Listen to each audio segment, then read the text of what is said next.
બરોબર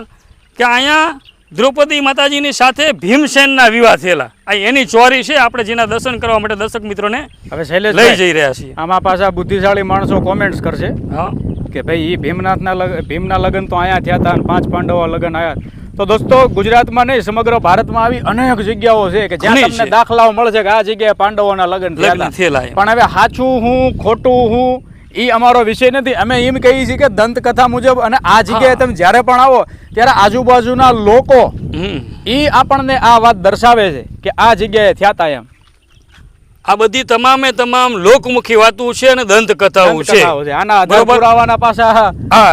પ્રમાણ ન હોય આના આ બધું શું હોય લોક સંસ્કૃતિની અંદર આ લોક જાગૃત વસ્તુ છે બધી લોકોનો ભાવ આ બાજુના બધા લોકો છે એને માને છે અને દ્રૌપદીજીના લગ્નની ચોરી તરીકે અને ભીમસેનની લગ્નની ચોરી તરીકે આને વર્ણવે છે એટલે અમે પણ એ જ અમે જે સાંભળ્યું છે એ અમે તમને કહી છીએ જે અમે જોઈ રહ્યા છીએ તમને દેખાડી રહ્યા છીએ એટલે આપણે વાતો કરતા કરતા આઝાદભાઈ આ દ્રૌપદીજીના લગ્નની ચોરીના દર્શન સુધી આપણે પહોંચી ગયા છીએ હવે આપણા દર્શક મિત્રોને દૂરથી તો દેખાડો તમે પણ એક વખત નજીક આવીને તમે દેખાડો અહીં 2 શિવલિંગ આવેલી છે હાજી